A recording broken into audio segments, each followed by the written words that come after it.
السلام علیکم ورحمۃ اللہ وبرکاتہ۔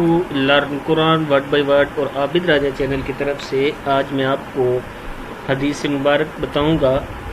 حدیث سٹارٹ کرنے سے پہلے تمام دوستوں سے گزارش ہے چینل کو سبسکرائب کر لیں تاکہ ڈیلی ویڈیو آپ لوگوں تک پہنچ سکے۔ بسم اللہ الرحمن الرحیم۔ رسول اللہ صلی اللہ علیہ وسلم نے ارشاد فرمایا، وہ زمانہ قریب ہے جب تمہاری حق تلفی ہوگی اور ایسی باتیں ہوں گی جن کو تم برا سمجھو گے۔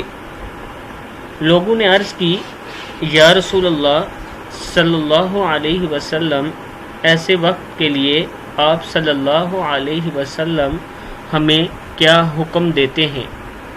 آپ صلی اللہ علیہ وسلم نے فرمایا، جو حق دوسروں کا تم پر ہے وہ ادا کر دینا اور اپنے حق اللہ تعالیٰ سے مانگنا۔ اس حدیث میں رسول اللہ صلی اللہ علیہ وسلم نے ایسے زمانے کا ذکر کیا کہ جو قریب ہے، لوگ ایک دوسرے کی حق تلفی کریں گے۔ تو ایسے وقت میں رسول اللہ صلی اللہ علیہ وسلم نے ہمیں حکم دیا کہ آپ دوسروں کا حق نہ کھانا، دوسروں کا حق ادا کر دینا اور اپنا حق اللہ تعالیٰ سے مانگنا۔ یہ زمانہ جو ابھی چل رہا ہے، جس میں ہم ابھی موجود ہیں، اس میں اس حدیث کے مطابق عین مطابق ہو رہا ہے کہ لوگ ایک دوسرے کی بہت زیادہ حق تلفی کر رہے ہیں۔ کوشش کرنی ہے ہم نے کہ اس سے بچیں۔ رسول اللہ صلی اللہ علیہ وسلم کا ارشاد ہے، اگر تمہیں کوئی نقصان پہنچائے تو یہ نہ کہو، اگر میں ایسا کر لیتا تو ایسا ہو جاتا، البتہ یہ کہہ کہ اللہ تعالیٰ کی تقدیر یوں ہی تھی اور انہوں نے جو چاہا کیا، کیونکہ اگر کا لفظ شیطان کے کام کا دروازہ کھول دیتا ہے۔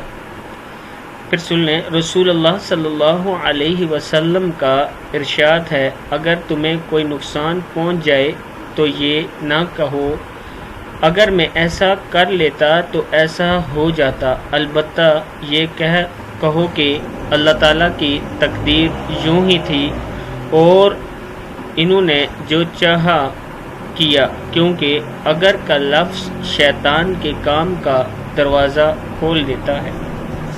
اس حدیث میں رسول اللہ صلی اللہ علیہ وسلم نے ہمیں تاکید فرمائی ہے کہ جب بھی آپ کو کوئی نقصان ہو تو آپ یوں کہیں کہ جیسے اللہ تعالیٰ چاہیں گے ویسا ہی کریں گے، اور جو اللہ تعالیٰ نے چاہا وہی کیا۔ اگر کا لفظ مست استعمال کیا کریں کہ اگر ہم ایسے کر لیتے تو ہمیں یہ نقصان نہ ہوتا، یا ہم کوئی تدبیر کر لیتے تو نقصان نہ ہوتا، اس لفظ سے رسول اللہ صلی اللہ علیہ وسلم نے منع فرمایا ہے۔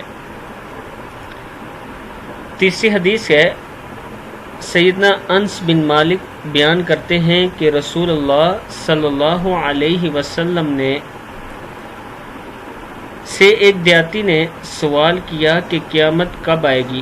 آپ صلی اللہ علیہ وسلم نے فرمایا، تو نے قیامت کے لیے کیا تیاری کی ہے؟ کہنے لگا، اللہ اور اس کے رسول صلی اللہ علیہ وسلم کی محبت۔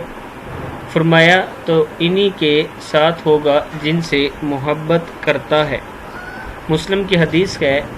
اس حدیث سے بھی رسول اللہ صلی اللہ علیہ وسلم نے اصل میں یہ فرمایا کہ انسان دنیا میں جس سے زیادہ محبت کرتا ہے، جن سے قیامت کے دن بھی انہی کے ساتھ ہوگا۔ اب اس دیہاتی کو رسول اللہ صلی اللہ علیہ وسلم نے واضح الفاظ میں فرما دیا، تو انہی کے ساتھ ہوگا جن سے محبت کرتا ہے، مثلا اللہ اور ان کے رسول کے ساتھ۔ تو کوشش کریں کہ ہماری ساری محبت اللہ اور اللہ کے رسول کے لیے ہونی چاہیے، ہمارا جینا مرنا ختم نبوت پر ہونا چاہیے اور اللہ کی رضا کے لیے ہونا چاہیے۔